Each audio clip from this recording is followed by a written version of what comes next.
Hello friends, welcome to my channel everyday Chhaya. આજે આપણે બનાવીશું મકાઈનો સૂપ. ચોમાસામાં અત્યારે મકાઈ ખૂબ સરસ આવતી હોય છે અને તે ખૂબ જ સહેલાઈથી અને ખૂબ જ ઓછા સમયમાં આ સૂપ બની જાય છે અને પીવામાં ખૂબ જ ટેસ્ટી અને હેલ્ધી છે. તો ચાલો શરૂ કરીએ.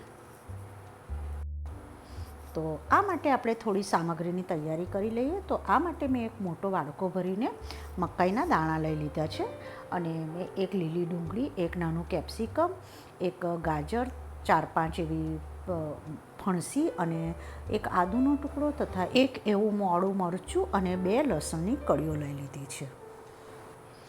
આપણે હવે એક તપેલીમાં થોડું પાણી ઉકળવા મૂકશું અને પાણી ઉકળે એટલે આપણે જે મકાઈના દાણા છે તે તેમાં આપણે એડ કરી દઈશું અને લગભગ 1-8 મિનિટ માટે એને થવા દઈશું.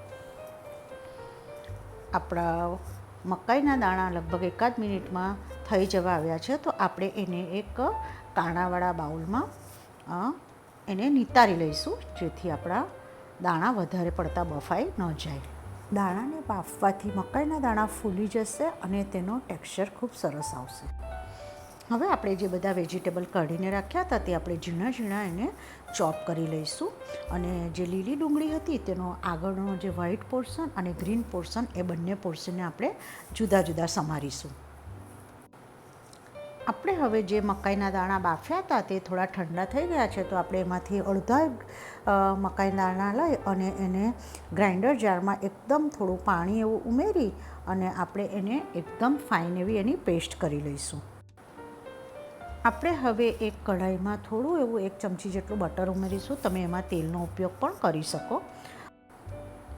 આપણે તેમાં ઝીણા સમારેલા મરચું, આદું અને લસણને ઉમેરી અને સારી રીતે એને આપણે સાતળી લઈશું, જેથી એનો જે કાચો ટેસ્ટ છે તે જતો રહે.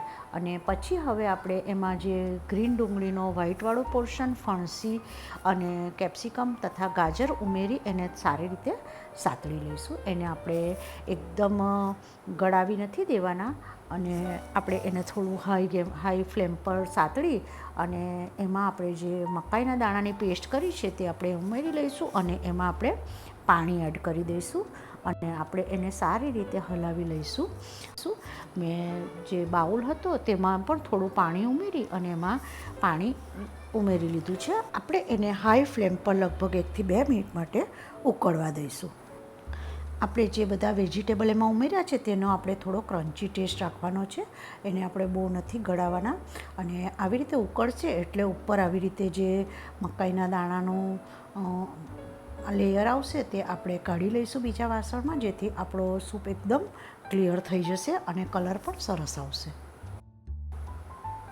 હવે આપણે એમાં થોડા મસાલા કરી લઈએ. તો મેં એમાં થોડું મીઠું ઉમેર્યું છે સ્વાદ પ્રમાણે. મેં એમાં વ્હાઈટ મરીનો પાવડર ઉમેર્યો છે, તમે બ્લેક પણ ઉમેરી શકો. અને આપણે એમાં બેલેન્સ કરવા માટે થોડી એવી ખાંડ ઉમેરીશું, જેથી મકાઈની સ્વીટનેસ એકદમ આમાં ઉભરીને આવશે ખાંડ ઉમેરવાથી. અને હવે આપણે એને હલાવી લઈશું થોડું. આપણે હવે એમાં મકાઈના જે દાણા બાફીને રાખ્યા હતા તે ઉમેરી દઈશું. આપણા મકાઈના દાણા બાફેલા છે, તેથી આપણે એને વધારે ચડાવવાની જરૂર નથી. આપણો સૂપ ઉકળી જવા માટે આવ્યો છે, તો તમે આ સ્ટેજ પર જો તમને પતલો સૂપ પીવો હોય તો તમે આને પી શકો. આપણે હવે સૂપને ઘટ કરવા માટે થોડો એવો કોર્નફ્લોર એક વાડકીમાં લઈ અને પાણી ઉમેરી અને એને આપણે બરાબર લમ્પ ફ્રી કરી લઈશું. ઉકળતા સૂપમાં આપણે આ સ્લરીને ધીમે ધીમે ઉમેરતા જઈશું અને હલાવી લઈશું. વધારે પડતી જો સ્લરી તમે ઉમેરી દેશો તો એ થોડો ઘટ થઈ જશે. પછી આપણે એને લગભગ 1-8 મિનિટ માટે ઉકળવા દઈશું, જેથી એનો કાચો ટેસ્ટ જતો રહે. આપણે હવે એમાં 1 નાની ચમચી જેટલું વિનેગર ઉમેરી દઈશું અને તમે લીંબુનો રસ પણ ઉમેરી શકો. આપણો સૂપ બરાબર ઉકળી ગયો છે, તો હવે આપણે જે લીલા કાંદાને એમાં કટ કરીને રાખ્યા હતા તે એમાં ઉમેરી દઈશું અને ગેસની ફ્લેમને બંધ કરી દઈશું. આમ તો સૂપ ગરમ ગરમ પીતા હોઈએ છીએ આપણે, પરંતુ ઘણીવાર આપણે એને તૈયારી કરીને રાખતા હોય તો થોડો એને પતલો રાખવો, જેથી જ્યારે આપણે જમવા બેસીએ ત્યારે ફરી આપણે એને એક ઉભરો લાવી શકીએ અને આપણો જે કન્સિસ્ટન્સીનો આપણને સૂપ જોઈએ તે આપણને મળે. આપણે હવે સૂપને એક બાઉલમાં ટ્રાન્સફર કરી લઈશું અને તમે આ સ્ટેજ પર થોડું એમાં બટર ઉમેરી શકો, અથવા તો તમારી પાસે જો ક્રીમ હોય તો તમે ક્રીમ ઉમેરી શકો, અને મેં થોડા લીલા ધાણા એમાં ઉમેર્યા છે. આપણે એને સર્વિંગ બાઉલમાં હવે સર્વ કરીશું. તો અમને થોડું વેજીટેબલ વધારે જોઈએ તો મેં થોડા વેજીટેબલ એમાં વધારે ઉમેર્યા છે, અને આપણા સૂપની કન્સિસ્ટન્સી અને એનો ટેક્સચર તેમજ કલર એકદમ સરસ આવ્યો છે.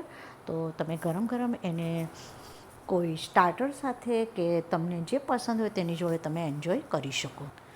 અમે આજે એને મેથીની ભાજીના થેપલા અને સૂકા લસણની રેડ ચટણી જોડે એન્જોય કરીશું. Thank you for watching my channel. અને જો તમને મારી રેસીપીઓ ગમતી હોય તો please subscribe my channel. Like, share અને સબસ્ક્રાઈબ એકદમ ફ્રી છે.